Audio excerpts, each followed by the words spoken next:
Hey everyone, before we dive into today's video, I've got a quick favor to ask. If you haven't already, smash the subscribe button like it's the snooze button on a Monday morning. Trust me, your future self will thank you. You'll get exclusive access to all my shenanigans, misadventures, and the occasional piece of useful content. Plus, subscribing adds 10 points to your coolness level. Scientifically proven, not scientifically proven. Prologue. In the twilight of the American frontier, where the boundaries between myth and reality blurred, a legend patrolled the rugged terrain with an unyielding resolve. Bass Reeves, once a slave, now a revered lawman, was known for his unparalleled skill with a Colt revolver and his ironclad sense of justice. His reputation alone struck fear into the hearts of outlaws who sought refuge in the vast, untamed wilderness of the Indian Territory. But there was another side to Bass Reeves, one whispered about in hushed tones around campfires and within the hidden enclaves of native tribes. For beyond the realm of human transgressions lay a world teeming with ancient spirits, monstrous beings, and dark legends from Native American folklore. This was a world where the supernatural was as real as the bandits and rustlers he relentlessly pursued. Under the light of a full moon, the plains and forests transformed into a realm where cryptids, creatures of nightmare and legend, roamed freely. From the Wendigo's haunting wails echoing through the pines to the thunderbird's shadow sweeping across the plains, these beings were not mere figments of imagination, but formidable adversaries in their own right. They required a different kind of hunter, one who could navigate both the law of man and the mysteries of the spirit world. Bass Reeves was that hunter. His dual life was a delicate balance. By day, he upheld the law with a keen eye and an unwavering hand.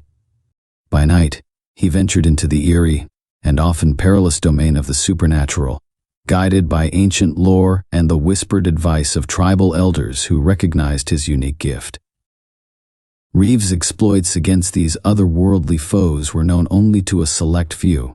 His victories against the cryptids chronicled in secret histories passed down through generations. As Bass Reeves' legend grew, so did the number of those who sought his help, be they desperate settlers, beleaguered tribes, or wandering mystics. Each new encounter brought with it greater danger and deeper mysteries, testing not only his physical prowess but his very soul. This is the tale of Bass Reeves, the cryptid hunter, a man of law and legend, whose battles against the darkest corners of Native American folklore would etch his name into the annals of history, not just as a hero of the West, but as a guardian of realms beyond mortal understanding. Chapter 1. The Disappearance at Deer Hollow. The sun hung low over Deer Hollow, casting long shadows over the small settlement.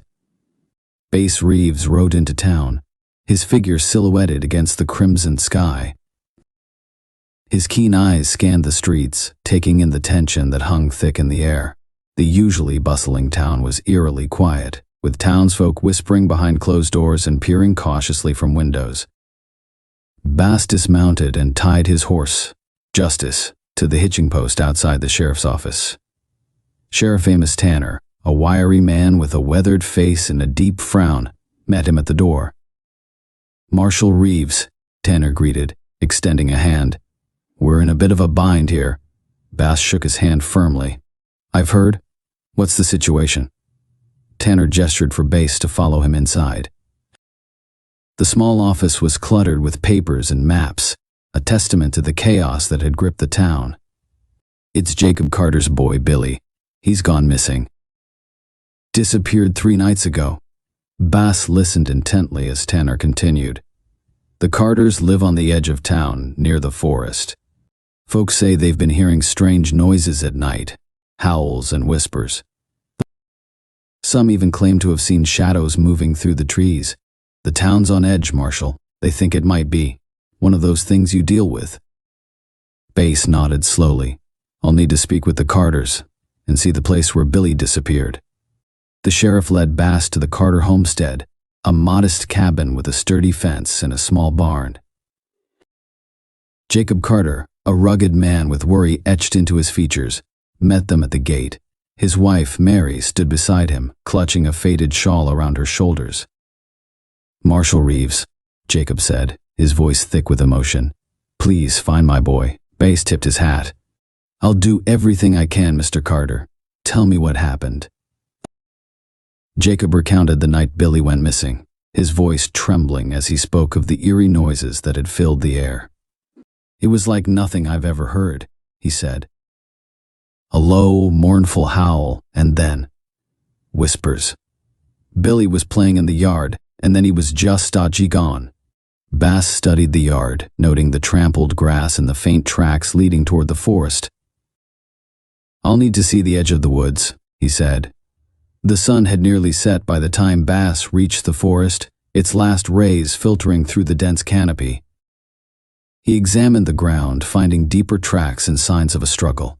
The air grew colder as he ventured deeper, a chill that spoke of more than just the approaching night. Suddenly a figure emerged from the trees. It was an elderly Cherokee man, his face lined with age and wisdom. He nodded at Bass, his eyes reflecting both fear and respect.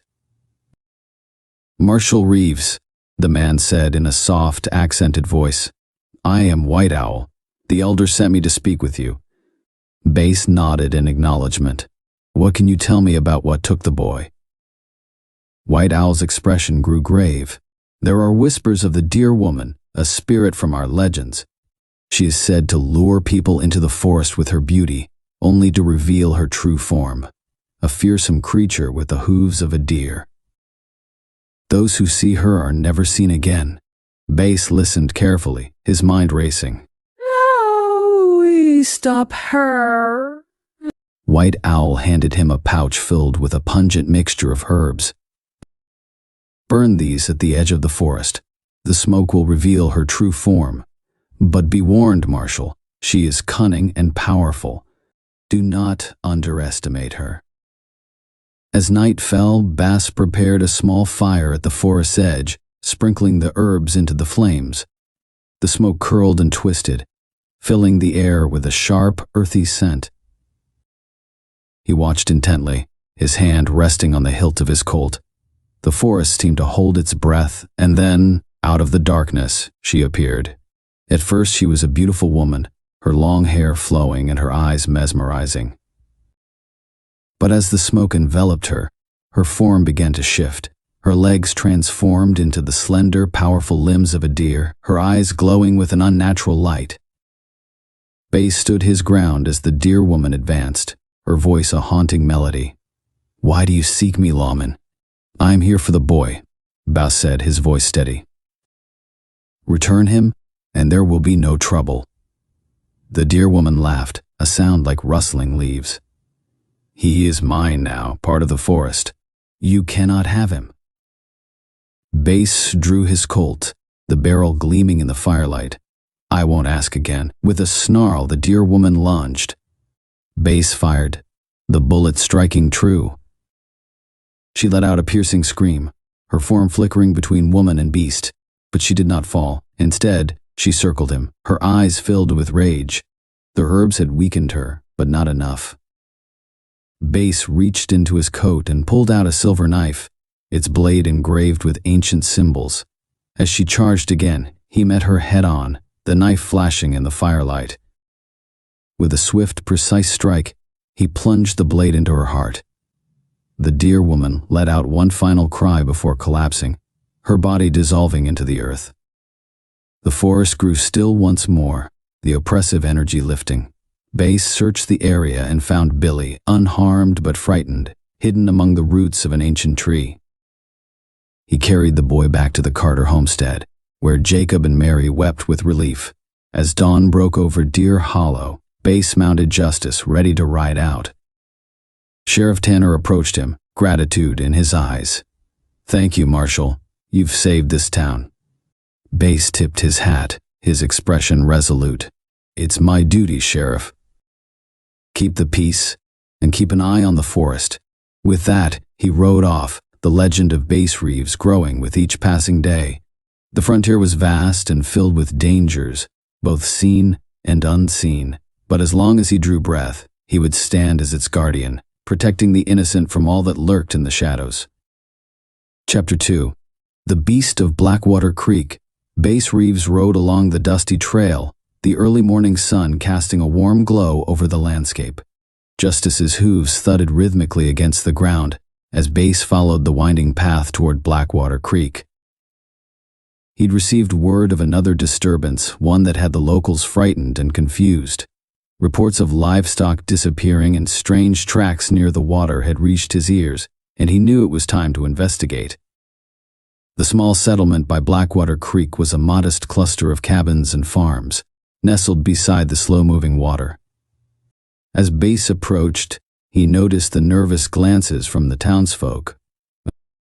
They recognized him, the marshal who had dealt with more than just outlaws. Whispers of his encounters with the supernatural had spread far and wide.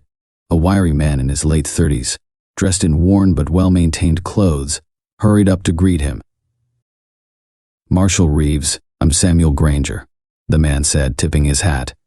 "I'm the one who sent for you." Bass nodded, dismounting and shaking Samuel's hand. "Tell me what's been happening, Mr. Granger." Samuel led Bass toward his farm, explaining along the way. "It started about a week ago. First it was just a few chickens, then a calf. Last night it took one of my best horses. Whatever it is, it's leaving tracks, but none of us have ever seen anything like them." They reached the edge of the farm, where the ground was churned up with strange, clawed footprints. Bass crouched down to examine them, noting their size and depth. "These are big, bigger than any wolf or mountain lion," he muttered, more to himself than to Samuel. Samuel's wife, Eliza, approached them, worry etched into her face. "Do you think it's one of those creatures from the old stories, Marshal?" Bass stood, his expression serious.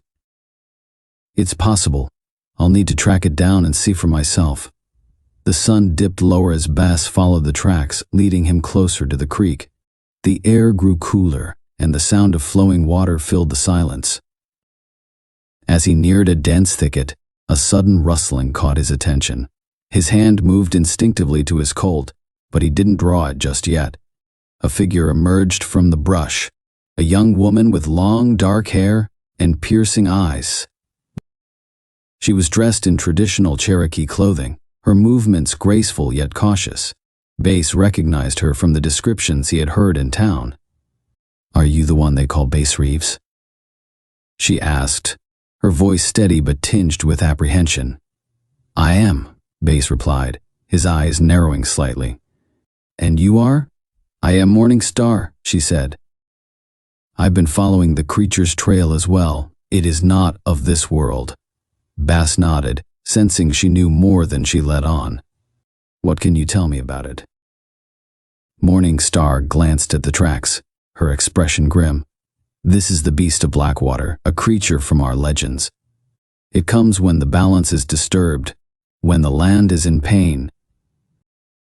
It is said to be a guardian turned rogue, seeking vengeance for wrongs committed against the earth." Bass felt a chill run down his spine. "How do we stop it?" "Together," she said simply. "We must confront it and restore the balance."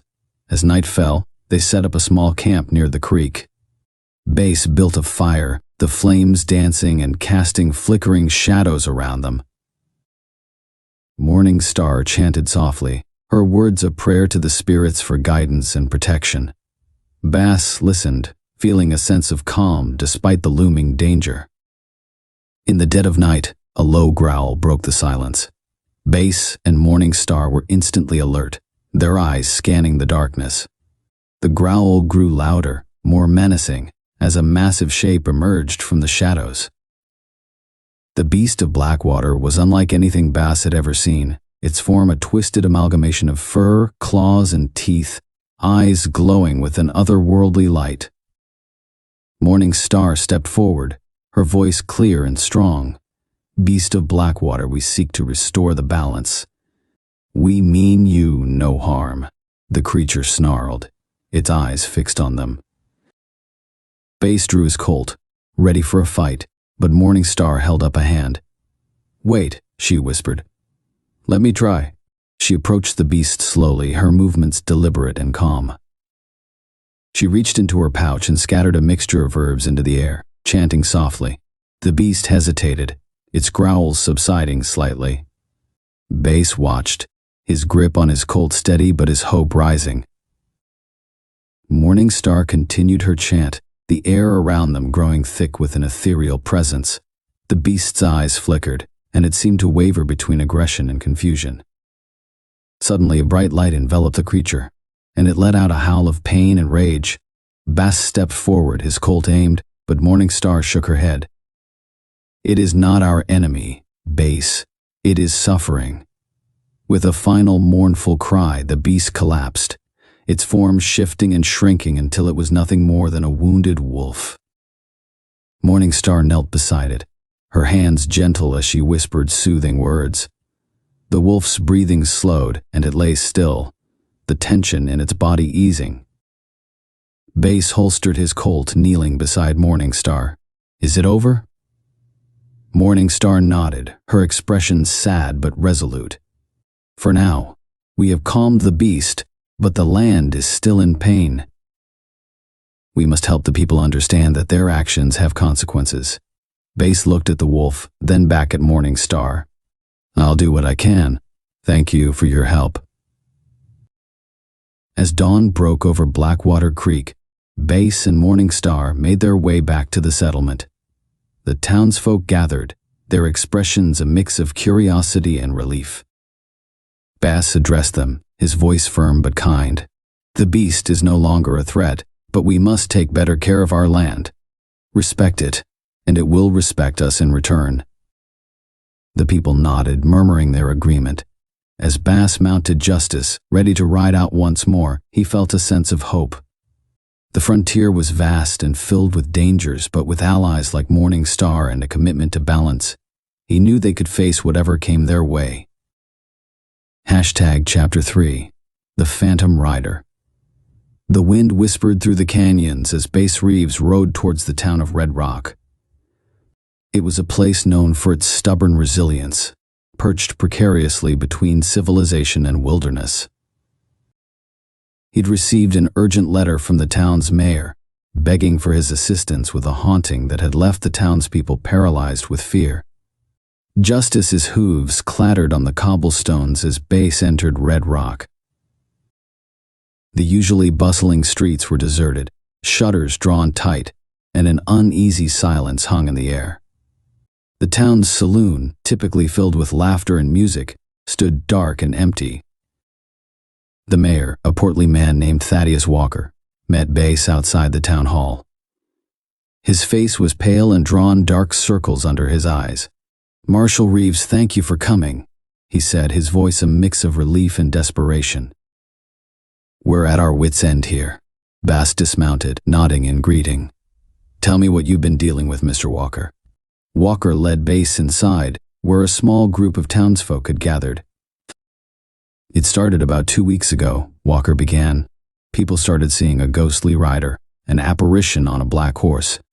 It appears at night, galloping through the town, leaving a trail of cold and fear in its wake. Livestock have been found dead, and last night old Mrs. Jenkins swore she saw it hovering outside her window." Bass listened intently, his face a mask of concentration. "Has anyone tried to confront it?" Walker shook his head. "A few brave souls did, but their horses bolted, and they came back pale as sheets, unable to speak of what they'd seen." Bass nodded, turning to face the gathered townsfolk. "I'll need to see where it's been appearing and speak to anyone who's had a close encounter." Walker and a few others led Bass to the outskirts of town, where the sightings were most frequent. The ground was disturbed, as if hooves had churned the dirt, but there were no clear tracks. An icy chill lingered in the air, and Bass's breath misted in front of him, despite the warm evening. As night fell, Bass prepared himself, checking his Colt and making sure his silver knife was within reach. He found a vantage point near the main street, where he could keep watch. The townsfolk retreated to their homes, peering out from behind curtains. The hours passed slowly, the silence broken only by the occasional rustle of leaves or distant call of a night bird.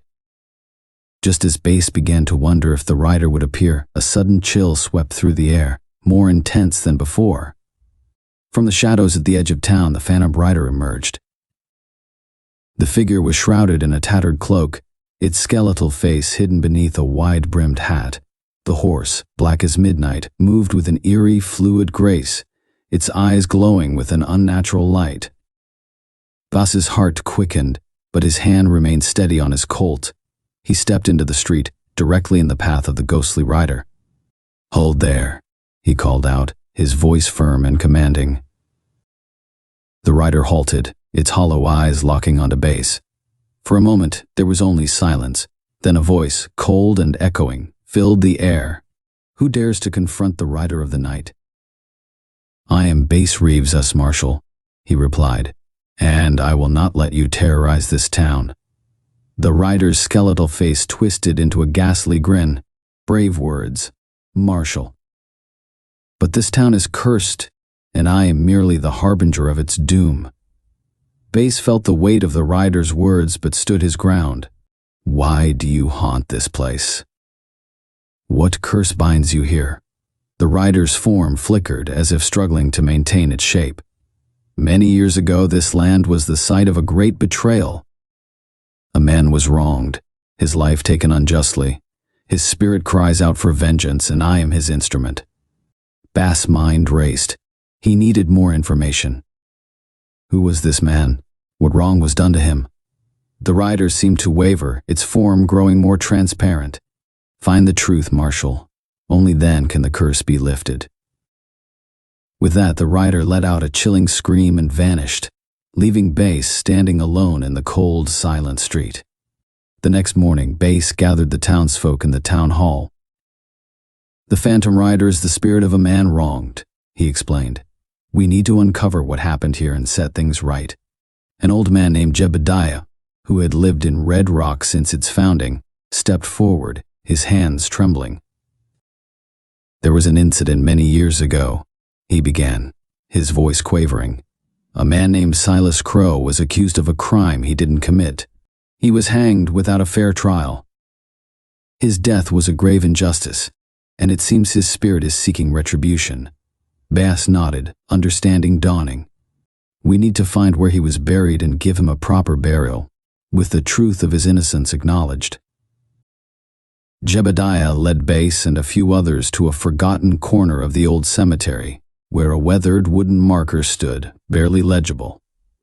Bass knelt, placing his hand on the grave. "Silas Crow, we acknowledge the wrong done to you," he said solemnly. "May you find peace." The townsfolk gathered around, offering prayers and words of apology. As they finished, a warm breeze swept through the cemetery, and the oppressive chill lifted. The people of Red Rock felt a collective sense of relief. That night, Bass stood watch again, but the phantom rider did not appear. The town slept peacefully for the first time in weeks. As dawn broke, Bass prepared to leave, the townsfolk thanking him for his help. Mayor Walker shook his hand firmly. "You've done more than save us from a haunting, Marshal. You've helped us make amends for our past." Bass nodded, tipping his hat. "It's my duty, Mayor. Take care of your town, and remember the lessons you've learned." As he rode out of Red Rock, Bass felt a sense of satisfaction. The frontier was filled with both human and supernatural challenges, but with resolve and justice, even the darkest of wrongs could be made right. Chapter 4. The Shadows of Silver Creek. Bass Reeves rode under the noonday sun, heading toward Silver Creek, a mining town nestled deep in the mountains. Word had reached him about a series of mysterious disappearances. The locals, already tense from the harsh realities of frontier life, were growing increasingly paranoid. They feared something more than bandits or wild animals was at play. Justice's hooves echoed through the narrow streets of Silver Creek, where the clinking of hammers and the rumble of carts loaded with ore punctuated the air. The miners paused in their work, eyes filled with a mix of hope and trepidation, as Bass dismounted and tied Justice to a post. Sheriff Dan Whitaker, a burly man with a thick mustache and a worried expression, greeted him outside the modest sheriff's office. "Marshal Reeves," he said, extending a hand. "Glad you could make it." Bass shook his hand firmly. "Heard you've got some folks going missing. Tell me what's been happening." Whitaker sighed, leading Bass inside. "It's been going on for nearly a month now. 5 men have vanished without a trace. All of them worked the night shift at the mine. No signs of a struggle, no tracks leading away. It's like they just disappeared into thin air." Bass listened carefully. "Anything unusual about the mine itself?" "Strange sounds, sightings?" The sheriff hesitated. "The miners have been talking about shadows moving in the darkness, whispers that chill you to the bone. Some say the mine is cursed." Bass's eyes narrowed. "I need to see the mine and talk to anyone who might have seen or heard something." Whitaker led him to the entrance of the mine, where the foreman, a wiry man named Tom Jenkins, was waiting. "Marshal," Jenkins said, nodding in respect. "I've been working these mines for over 20 years, and I've never seen anything like this." Bass glanced at the dark tunnel leading into the heart of the mountain. "Tell me about these shadows and whispers." Jenkins wiped his brow. "Started about the same time the first man went missing. The deeper you go, the stronger it gets. It's like the darkness is alive, watching you. The men are scared, Marshal. They won't go in after sunset." Bass nodded. "I'll need a lantern and a guide." "I'll go in tonight." Jenkins paled but nodded. "I'll have Jim Foster meet you at dusk. He's the best we've got." As night fell, Bass met Jim Foster, a young but experienced miner, at the entrance. They lit their lanterns and ventured into the mine, the flickering light casting eerie shadows on the walls. The air grew colder as they descended, the silence broken only by the distant drip of water and the occasional creak of the earth. "Stay close," Bass instructed, his hand resting on the hilt of his Colt. They moved deeper into the mine, the oppressive darkness pressing in around them. Suddenly, a whisper echoed through the tunnel, a faint, mournful sound that sent a chill down their spines. Jim's lantern flickered, and he stumbled, nearly dropping it. "Did you hear that?" Jim whispered, his voice trembling. Bass nodded. "Stay calm, we're close." They reached a wide chamber, the walls covered in strange ancient markings. The whispers grew louder, swirling around them like a cold wind. Bass's lantern revealed a narrow passage at the far end, barely wide enough for a man to squeeze through. "Wait here," Bass said, handing Jim his lantern. "I'll check it out." Jim nodded, his face pale. "Be careful, Marshal." Bass squeezed through the passage, the whispers growing louder with each step.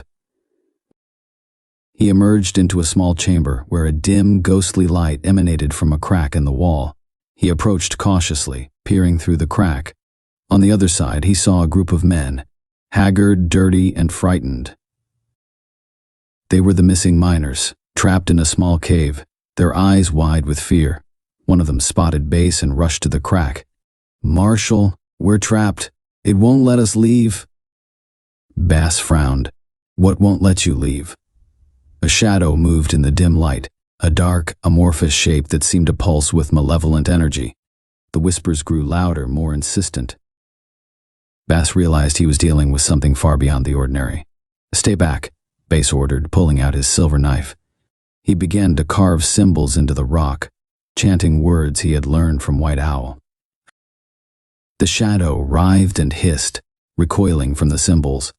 The whispers turned to shrieks as Bass's chant grew louder. With a final, forceful word, the shadow dissolved into the air, leaving behind a heavy silence. Bass smashed through the crack with his knife, widening it enough for the miners to escape. They stumbled out, gasping for air and thanking Bass profusely. Jim, hearing the commotion, rushed through the passage to help them. "You did it, Marshal!" Bass nodded, helping the last of the miners through. "Let's get out of here." As they emerged into the cool night air, the miners blinked in the moonlight, their ordeal finally over. Sheriff Whitaker and the townsfolk gathered around, relief evident on their faces. "You saved them, Marshal," Whitaker said, his voice filled with gratitude. Bass nodded, his expression serious. "The mine is clear now, but remember, respect the land and its history. The shadows will not return if you do. The townsfolk murmured their agreement, grateful for Bass's wisdom and bravery. As he mounted Justice, ready to leave Silver Creek behind, he felt the weight of his duty settle on his shoulders once more. The frontier was vast and untamed, but as long as he rode its trails, justice would prevail and the innocent would be protected from all that lurked in the shadows. Chapter 5. The Haunting of Red River. Bass Reeves rode through the rocky terrain, Justice's steady gait carrying them toward the town of Red River. A letter from the town schoolteacher Miss Abigail Carter had reached him, detailing strange occurrences that had been plaguing the town. The townsfolk were on edge, fearing that the ghost of a long-dead outlaw was seeking revenge. As he approached Red River, the sun dipped below the horizon, casting long shadows across the landscape. The town was eerily quiet, the usual buzz of activity replaced by an uneasy silence. Bass dismounted and tied Justice to a post in front of the schoolhouse where Miss Carter awaited him. "Marshal Reeves," she said, her voice shaky but determined. "Thank you for coming. We need your help." Bass tipped his hat. "Tell me what's been happening, Miss Carter." She led him inside, where a small group of townsfolk had gathered. It started with strange noises at night, chains rattling, footsteps, whispers. Then we began seeing him, or what looked like him. A shadowy figure, always near the old jailhouse where they hanged Jedediah Blackstone 20 years ago. Bass nodded, taking in the fearful faces around him. "Has anyone tried to communicate with it or find out what it wants?" An older man, Henry Turner, stepped forward. "We tried, Marshal. A few of us went to the jailhouse, but the doors slammed shut on their own, and we heard Jedediah's voice cursing us. We barely made it out." Bass's jaw tightened. "I'll need to see the jailhouse tonight. If this is Jedediah Blackstone's ghost, we need to find out why he's come back." As darkness fell, Bass made his way to the old jailhouse, its wooden frame creaking in the night wind. He pushed open the heavy door, stepping inside. The air was thick with the scent of dust and decay, and an unnatural chill settled over him. He lit a lantern, its flickering light casting eerie shadows on the walls. He moved through the narrow corridors, his senses alert. Suddenly, a low moan echoed through the building, followed by the sound of chains rattling. "Jedediah Blackstone," Bass called out, his voice firm. "If you're here, show yourself." A cold wind swept through the jailhouse, extinguishing his lantern. Bass drew his Colt, ready for anything. A shadowy figure materialized in the darkness, its eyes glowing with a malevolent light. "You dare disturb me, Marshal?" The ghostly figure hissed. "I was wronged, and now I will have my revenge." Bass held his ground. "What wrong was done to you, Jedediah? Why are you haunting this town?" The figure's expression twisted with rage. "I was innocent, framed by those who wanted my land. They hanged me without a fair trial, and my soul has known no peace since." Bass nodded slowly, understanding the ghost's torment. "If we clear your name and bring those responsible to justice, would you rest?" The ghost seemed to waver, its form flickering. "Perhaps. But know this, Marshal, the truth lies buried with the past. Dig it up, and you may find more than you bargained for." With that, the ghost vanished, leaving Bass alone in the dark. He relit his lantern and made his way back to the schoolhouse, where Miss Carter and the townsfolk were waiting anxiously. "Jedediah Blackstone claims he was framed," Bass explained. "We need to find proof of his innocence and bring the real culprits to justice." Henry Turner nodded, a grim look on his face. "I remember the trial. There were rumors that the evidence against him was planted, but no one dared speak out." Bass looked around the room. Who were the key figures in the trial? "The judge, the witnesses," Miss Carter spoke up. Judge Wilson presided over the trial. The main witness was a man named Caleb Walker, who claimed to have seen Jedediah commit the crime. Bass nodded. "We'll start with them. I need to see the trial records and talk to anyone who might remember something useful." Over the next few days, Bass pored over old records and interviewed the elderly residents of Red River. He discovered discrepancies in Caleb Walker's testimony and learned that Judge Wilson had a history of taking bribes. The pieces of the puzzle began to fall into place, revealing a conspiracy to steal Jedediah's land. Armed with this information, Bass gathered the townsfolk in the town square. "Jedediah Blackstone was framed," he announced. "Caleb Walker lied, and Judge Wilson took bribes to convict him. We have the proof. It's time to set things right." The townsfolk murmured in shock and anger, but also in agreement. Bass led them to the old jailhouse, where they performed a ceremony to acknowledge Jedediah's innocence and apologize for the wrong done to him. As the final words were spoken, a soft light filled the room. Jedediah's ghost appeared, no longer malevolent, but at peace. "Thank you, Marshal. You have given me the justice I was denied." With that, the ghost faded and the oppressive chill lifted. The townsfolk breathed a collective sigh of relief, knowing that the haunting was over. Miss Carter approached Bass, her eyes filled with gratitude. "You did it, Marshal. You brought peace to our town." Bass nodded, tipping his hat. "Just doing my duty, ma'am. Remember, justice isn't just about punishing the guilty.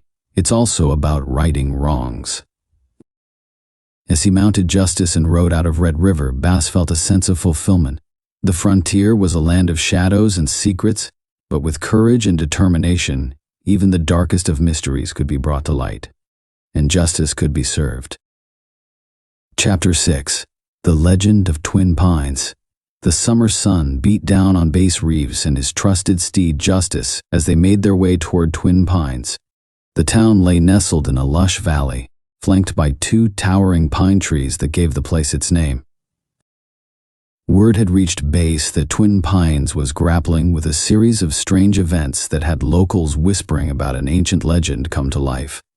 As he rode into town, the vibrant colors of summer flowers lining the streets stood in stark contrast to the worried expressions of the townsfolk. Bass dismounted in front of the general store, where the town's mayor, Clara Hughes, waited. "Marshal Reeves," she greeted him, her voice tinged with both relief and anxiety. "We're in desperate need of your help." Bass nodded, tipping his hat. "Tell me what's been happening, Mayor Hughes." Clara led him inside the store, where a group of concerned citizens had gathered. "It started with the cattle disappearing," she explained. "Then, we began hearing strange noises at night. Howls and growls that no one could identify. Some folks claim they've seen a creature stalking the woods near the Twin Pines. They believe it's the Wendigo." Bass raised an eyebrow. "That's an old legend," Clara nodded. "I know, but people are scared. Livelihoods are at stake, and we've lost 3 men who went out to hunt whatever's causing this." Bass's eyes narrowed. "I'll need to speak to anyone who saw this creature and check the area around the Twin Pines." A young man, Samuel Green, stepped forward. "I saw it, Marshal. Big and fast with glowing eyes. It wasn't like any animal I've ever seen." Bass nodded, taking in Samuel's account. "Take me to where you saw it." Samuel led Bass out of town, towards the dense woods surrounding the Twin Pines. As they ventured deeper into the forest, the air grew cooler and the canopy thicker, casting long shadows on the forest floor. "Right here," Samuel said, stopping at a clearing. "This is where I saw it." Bass inspected the ground, finding tracks that were neither entirely human nor animal. He noted the broken branches and disturbed underbrush, indicating a large creature had indeed passed through. As night fell, Bass made camp near the Twin Pines, his senses alert to the slightest sound. The forest was eerily quiet, the usual night noises absent. Just as the moon reached its zenith, a chilling howl echoed through the trees. Bass's hand moved to his Colt, ready for anything. Moments later, a hulking figure emerged from the shadows, its eyes glowing an unnatural yellow.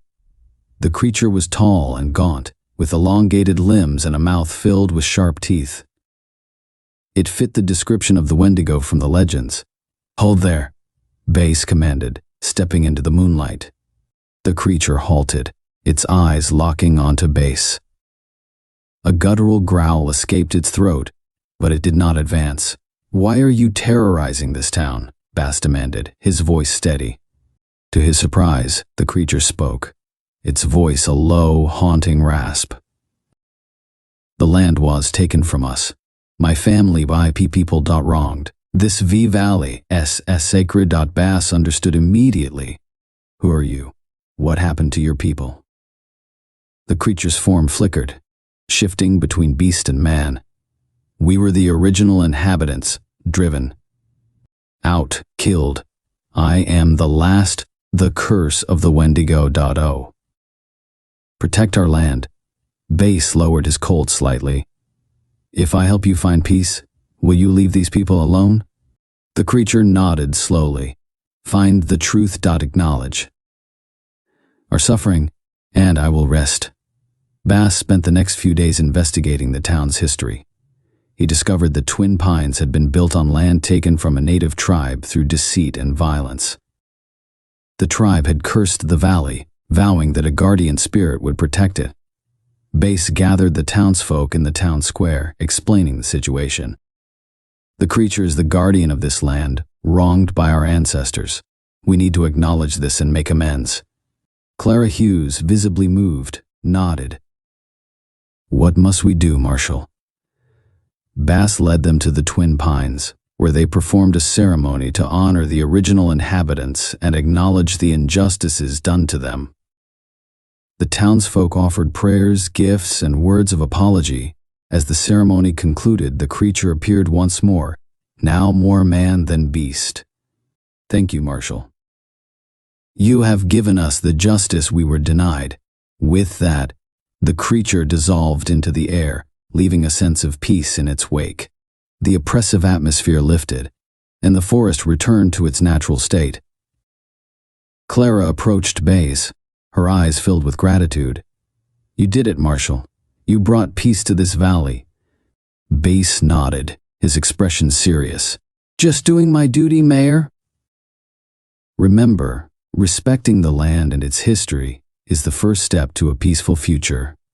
As he rode out of Twin Pines, Bass felt the weight of another mystery resolved. The frontier was a land of ancient secrets and restless spirits, but with determination and justice, even the oldest of wrongs could be righted and peace restored. Chapter 7. The Secret of Whispering Falls. Bass Reeves rode southward, leaving the tranquil valley of Twin Pines behind him. His next destination, Whispering Falls, lay nestled in the foothills, where rumors spoke of whispered secrets and hidden dangers lurking beneath the serene surface of the town. As he approached Whispering Falls, the sun dipped low on the horizon, casting long shadows that danced across the rolling hills. The town greeted him with its usual quiet charm, but Bass sensed an undercurrent of unease beneath the fade of normalcy. He tethered Justice outside the sheriff's office and stepped inside, where Sheriff Hank Thompson awaited him. "Marshal Reeves," Sheriff Thompson greeted him with a firm handshake. "Glad you could make it. We've been dealing with some strange occurrences here." Bass nodded, taking in the serious expression on the sheriff's face. "Tell me what's been happening." Sheriff Thompson led him to a map pinned on the wall. "It started about a month ago. People began hearing whispers at night, voices carrying through the air like the wind itself was speaking. No one could make out what was being said, but it chilled them to the bone." Bass furrowed his brow. "Whispers? Any other unusual events?" The sheriff nodded. A few nights later, a local hunter went missing. We found his campsite abandoned, belongings scattered. There were strange markings on the trees nearby, symbols none of us recognized. Bass studied the map, noting the locations of the incidents. Where did these whispers originate? Any pattern to them? "They seem to come from Whispering Falls themselves," the sheriff explained. "The townsfolk believe the falls hold a secret, something ancient and powerful." Bass's interest piqued.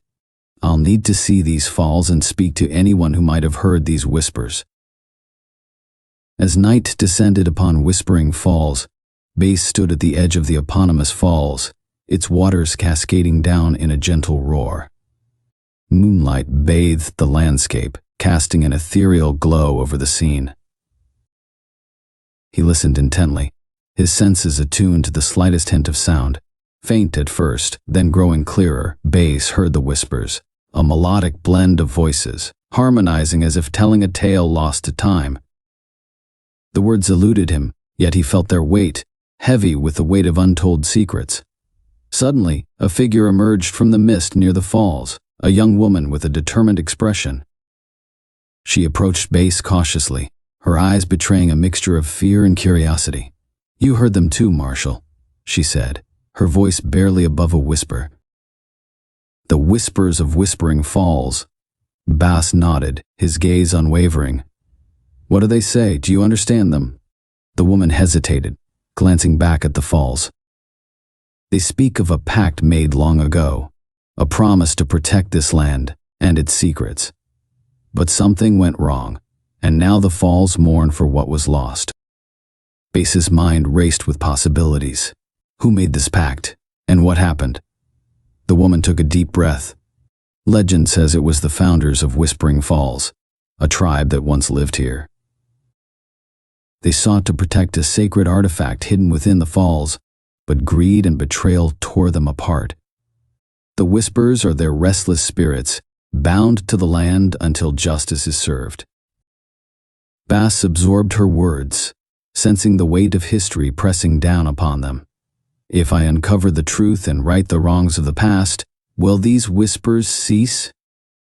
The woman nodded solemnly. "Yes, but beware, Marshal. The truth is not always what it seems, and the past holds its own darkness." Determined to uncover the secrets of Whispering Falls, Bass spent days poring over old records, speaking with elders, and exploring the surrounding hills for clues.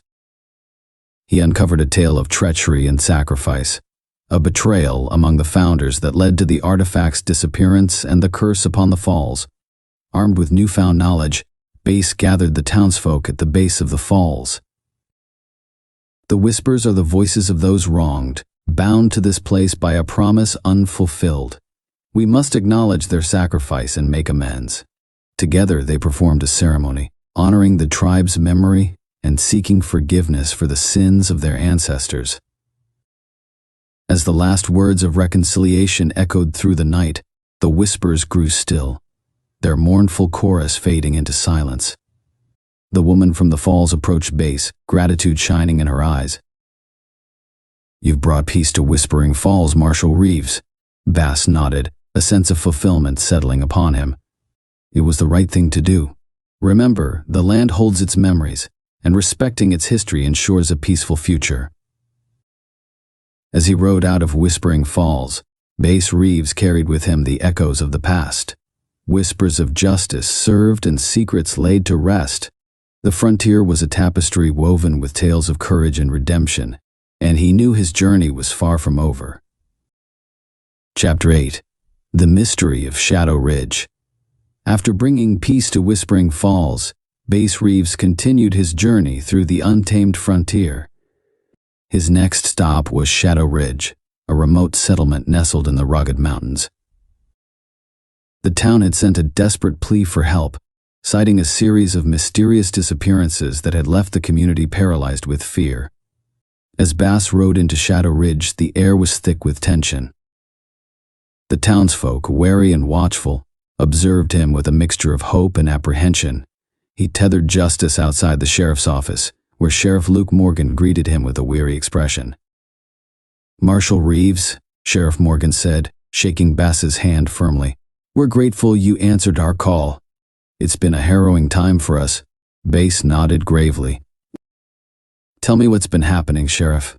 Sheriff Morgan led him inside, where a map lay spread out on the desk. "It started a month ago. People began vanishing without a trace. Farmers, travelers passing through, even some of our own townsfolk.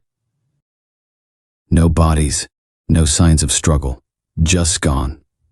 Bass studied the map, noting the locations of the disappearances. "Any witnesses? Clues?" The sheriff sighed heavily.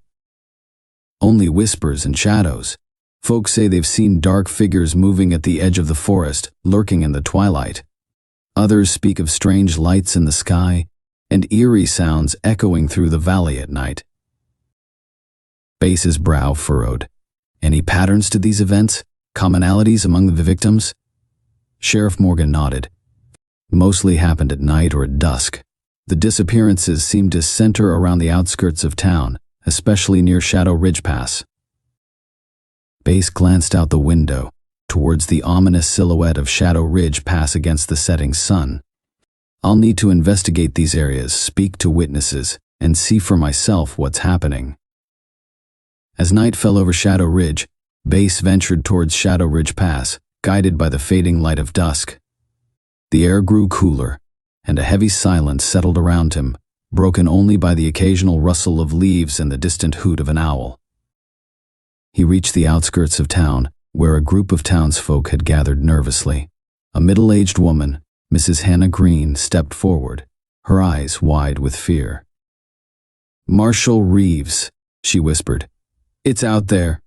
We've seen it. Shadows moving in the dark like something's watching us."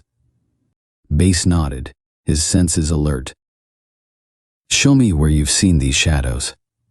Mrs. Green led him to the edge of the forest, where the trees loomed like sentinels in the dimming light.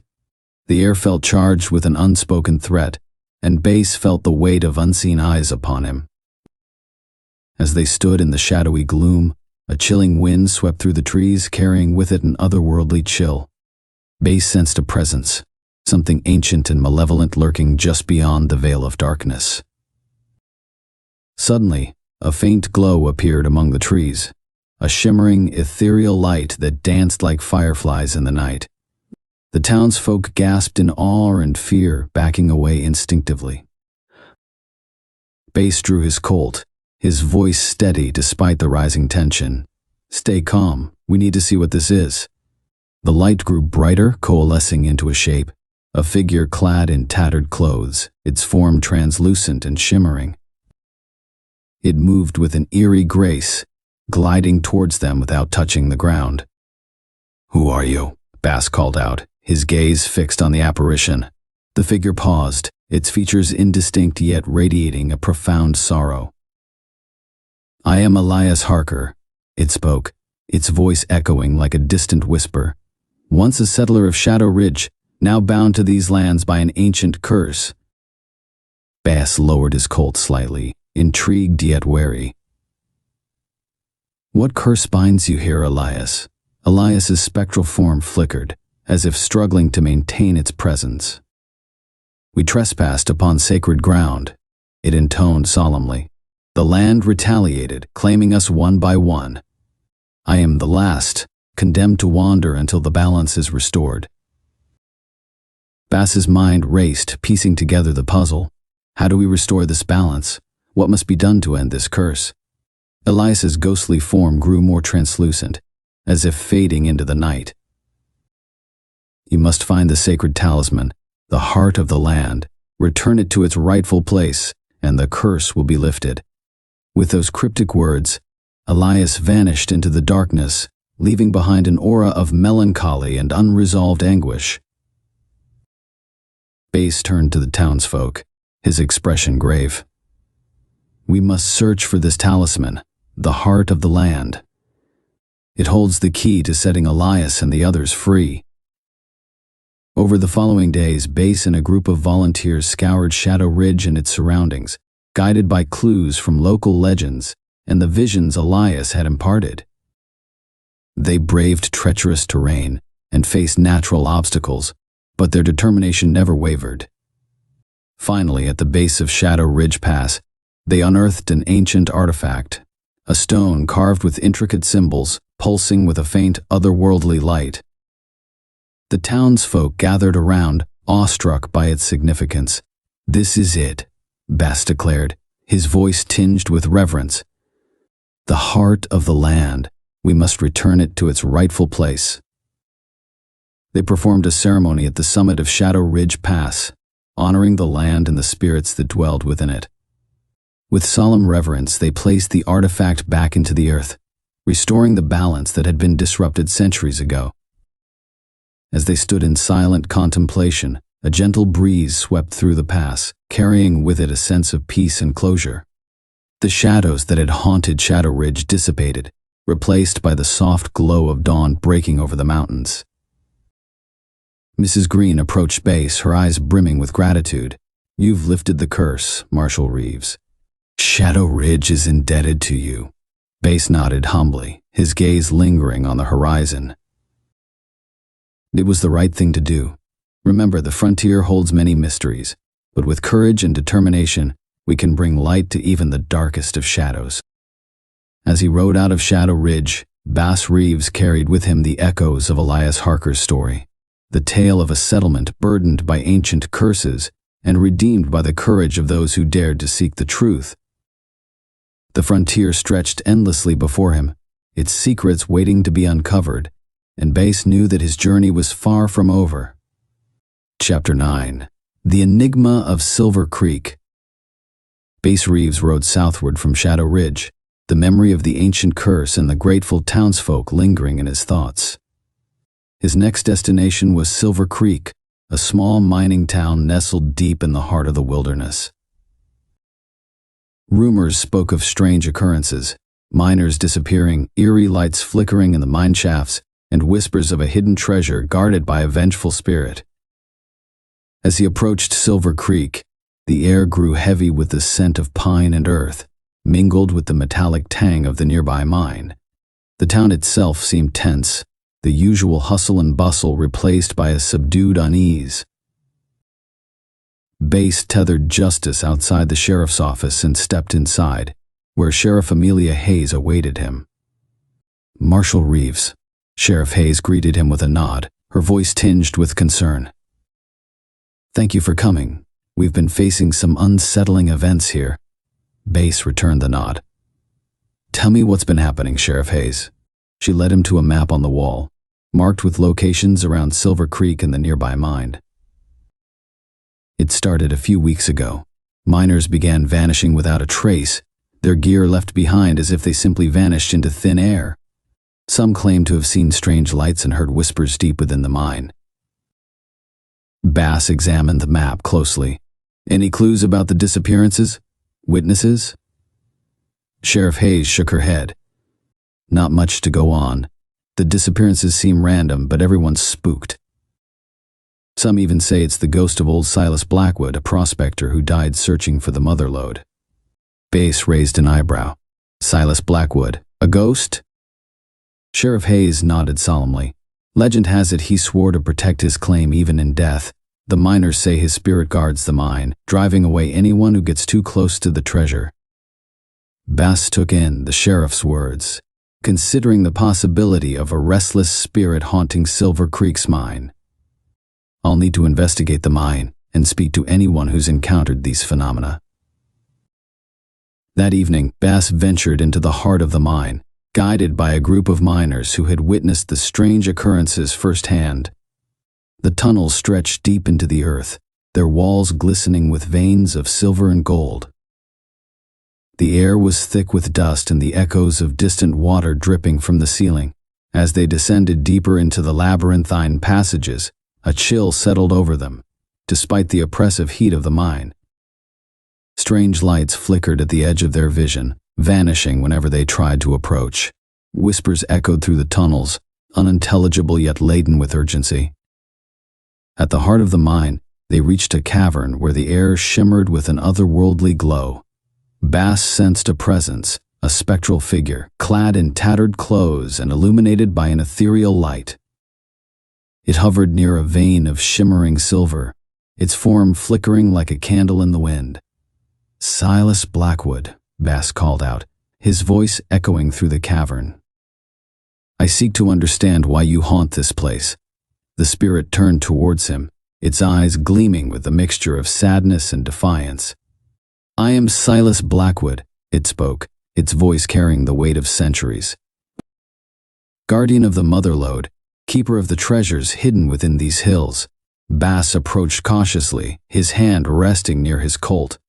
"What treasure do you protect, Silas? And why do you drive away those who seek it?"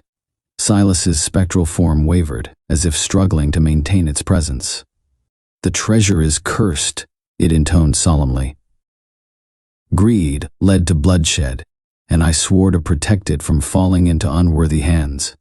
Bass listened intently, piecing together the tragic tale of Silas Blackwood and the cursed treasure. How can we break this curse, Silas? What must be done to bring peace to Silver Creek?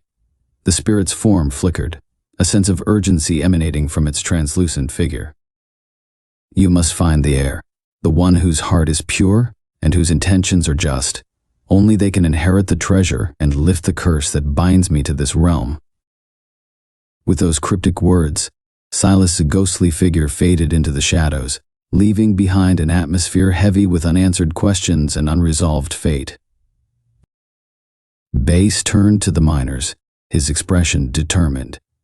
We must find this heir, the one who can break the curse and bring peace to Silver Creek. Over the following days, Bass and the miners combed through Silver Creek, searching for clues that would lead them to the rightful heir of Silas Blackwood's cursed treasure. They delved into old records, consulted with town elders, and pieced together the fragmented tales of Silver Creek's history. Finally, they uncovered a descendant, a young woman named Emma Blackwood, living on the outskirts of town. She had inherited Silas's cabin and the stories of his ill-fated quest for the mother lode. Bass approached Emma with solemn purpose, explaining the situation and the legacy that bound her family to the cursed treasure. Emma, he said, his voice gentle yet firm, only you can break the curse that haunts Silver Creek. Will you accept this responsibility? Emma hesitated, her eyes reflecting a mixture of fear and determination. I don't know if I'm capable. Bass placed a reassuring hand on her shoulder. You possess the courage and integrity that Silas sought. The treasure must be claimed by someone worthy, someone who seeks not wealth but justice. Emma took a deep breath, steeling herself for the task ahead. I'll do it, she said with newfound resolve. For Silas, for Silver Creek. Together, they returned to the mine, where Emma stood before the shimmering vein of silver, the heart of Silas Blackwood's legacy.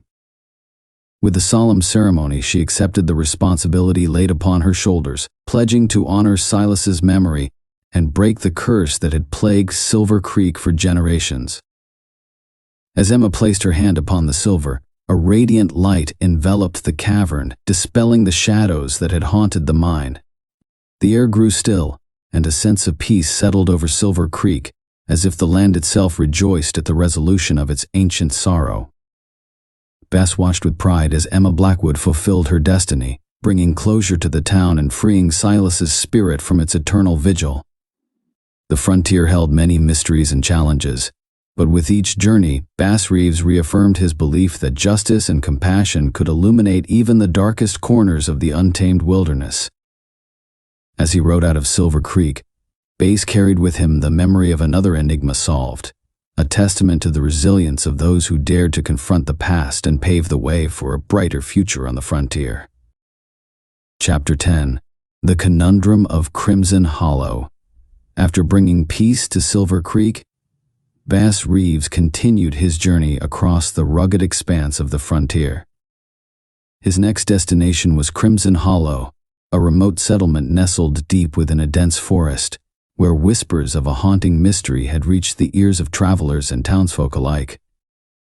As Bass approached Crimson Hollow, he sensed an eerie stillness hanging in the air, a stark contrast to the lively bustle of the frontier towns he had visited before.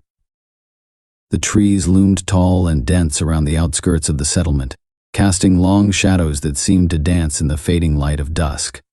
Tethering Justice outside the sheriff's office, Bass stepped inside, where Sheriff Ethan Hayes greeted him with a somber expression. Marshal Reeves, Sheriff Hayes said, his voice low and serious. Thank you for answering our call. Crimson Hollow is facing a challenge unlike any we've encountered before. Bass nodded in acknowledgement. Tell me what's been happening, Sheriff Hayes. Sheriff Hayes led him to a map pinned on the wall, marked with various locations around Crimson Hollow and the surrounding forest. It began several weeks ago. People started disappearing without a trace. Loggers, travelers passing through, even some of our own townsfolk. No signs of struggle, no clues left behind. Just gone. Bass studied the map intently, noting the spread of disappearances. Any witnesses? Any patterns to the disappearances? The sheriff shook his head. Just whispers and shadows. Some claim to have seen fleeting figures among the trees, while others speak of a mournful wail that echoes through the hollow at night. Bass furrowed his brow. Ghosts? Spirits haunting these woods? Sheriff Hayes nodded grimly. Folklore tells of the Crimson Wraith, a vengeful spirit said to roam these woods, seeking retribution for past wrongs. Many believe it's responsible for these disappearances. Bass absorbed the sheriff's words, contemplating the possibility of a supernatural presence haunting Crimson Hollow. I'll need to investigate these woods, speak to anyone who's encountered these phenomena, and see if there's truth to these tales. Later that evening, Bass ventured into the depths of the forest surrounding Crimson Hollow, accompanied by a group of townsfolk who claimed to have witnessed the eerie occurrences firsthand. The forest was dense with ancient trees, their gnarled branches intertwined like guardians of forgotten secrets. Shadows danced among the foliage, and the air carried a chill that spoke of unseen presences. As they delved deeper into the woods, a sense of foreboding grew with every step. Strange lights flickered in the distance, vanishing whenever they drew near. Whispers echoed through the trees, unintelligible yet laden with sorrow and anger. They reached a clearing bathed in moonlight, a place known as Whispering Grove, where the spirits were said to be most active. A soft, ethereal glow enveloped the glade, casting a surreal aura over the scene. Bass sensed a presence, a figure cloaked in mist and shadow, its form flickering like a candle in the wind. "Who goes there?" Bass called out, his voice echoing through the stillness of the grove. "Show yourself." The figure materialized slowly, revealing a spectral form with eyes that glowed with an otherworldly light. "I am Eliza Hawthorne," it spoke, its voice echoing like a distant breeze. "Guardian of Crimson Hollow, bound to these woods by a curse of betrayal." Bass approached cautiously, his hand hovering near his Colt. "Eliza Hawthorne, what curse binds you to this place? Why do you haunt these woods?" Eliza's spectral form wavered, as if struggling to maintain its presence. "Long ago, my family and I sought refuge in these woods, only to be betrayed by those we trusted.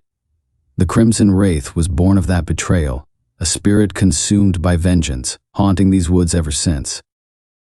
Bass listened intently, piecing together the tragic tale of Eliza Hawthorne and the curse that had befallen Crimson Hollow.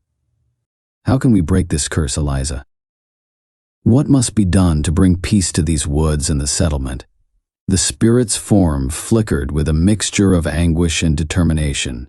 "You must uncover the truth of what happened that fateful night. Only then can the Crimson Wraith find peace and the curse be lifted from these lands." With those cryptic words, Eliza's ghostly figure faded into the mist, leaving behind an aura of unresolved sorrow and a quest for justice. Bass turned to the townsfolk, his expression resolute. "We must uncover the truth behind Eliza Hawthorne's tale, the betrayal that gave rise to the Crimson Wraith. It's the key to bringing peace to Crimson Hollow." Over the following days, Bass and the townsfolk delved into Crimson Hollow's history, unraveling old secrets and piecing together fragments of a forgotten past. They consulted with elders, studied faded documents, and listened to the whispered tales passed down through generations. Finally, they uncovered a hidden journal, an account written by Eliza Hawthorne herself, chronicling the events leading to her family's tragic fate. It revealed a web of deceit and greed, orchestrated by prominent figures within Crimson Hollow who had sought to seize the Hawthorne family's land and wealth. Armed with this newfound knowledge, Bass gathered the townsfolk at Whispering Grove, the heart of the haunting, and shared the truth that had been buried for so long. "Eliza Hawthorne and her family were wronged," he declared, his voice carrying across the glade. "Betrayed by those who should have protected them."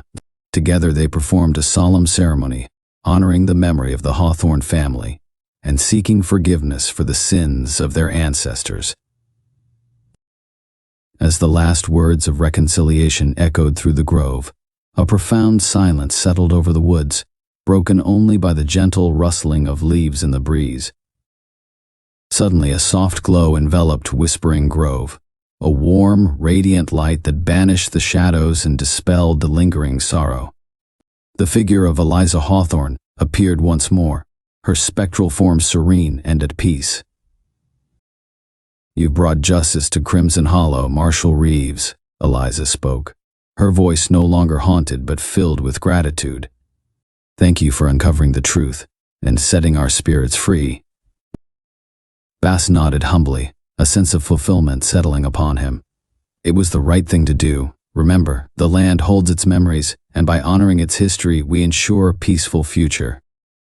As he rode out of Crimson Hollow, Bass Reeves carried with him the echoes of Eliza Hawthorne's tale, the story of a settlement haunted by betrayal and redeemed by the courage of those who dared to seek justice. The frontier was a realm of endless mysteries and challenges, but with each chapter of his journey, Bass knew that the path to peace lay in confronting the past and forging a path toward a brighter tomorrow. Chapter 11. The Legacy of Crimson Hollow. With the lingering mist of Whispering Grove behind him, Bass Reeves rode out of Crimson Hollow, his heart lighter yet filled with the weight of the tale he had unraveled. The journey had been more than just another chapter in his life. It had been a testament to the enduring power of truth and redemption. As he guided justice along the rugged trail that led away from Crimson Hollow, the first light of dawn painted the horizon in hues of pink and gold. The air was crisp with the promise of a new day, and the distant call of a solitary bird echoed through the quiet expanse of the frontier. In the days that followed, news of Bass Reeves' exploits in Crimson Hollow spread like wildfire across the frontier towns. Stories of his encounter with the Crimson Wraith and how he had brought peace to the haunted settlement became the subject of whispered conversations around campfires and saloon tables. Yet for Bass, the true reward lay not in the accolades but in the knowledge that he had played a part in righting a centuries-old wrong.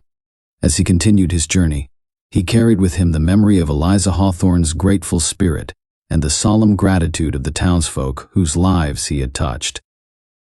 Months passed, and the frontier unfolded its vast tapestry of challenges and adventures, from apprehending outlaws to mediating disputes between cattle ranchers. Bass Reeves embraced each new task with the same steadfast determination that had guided him through Crimson Hollow. Through it all, he remained attuned to the lessons learned in that remote settlement, a reminder that justice was not merely a word but a commitment to confront the shadows of the past and illuminate the path forward. One evening, as he sat beneath a starlit sky, tending to justice near a campsite, Bass reflected on the twists and turns of fate that had brought him to this moment. The fire crackled softly, casting flickering shadows upon the ground, and the night was alive with the chorus of nocturnal creatures. In the quiet solitude of the frontier, Bass Reeves found solace in knowing that his journey was far from over. Each town, each settlement held its own story, waiting to be told and perhaps waiting for someone to listen. As he drifted into sleep, the echoes of Eliza Hawthorne's voice lingered in his thoughts, a reminder that even in the vast expanse of the frontier, the echoes of the past could still shape the present and guide the future. And so, under the watchful gaze of the stars, Marshal Bass Reeves dreamed of the next horizon, where new challenges awaited, and where the legacy of Crimson Hollow would forever be etched in the annals of the frontier's history. Wait, don't go. If you liked this video, please take the like button and throw it at the subscribe button, then stomp on it.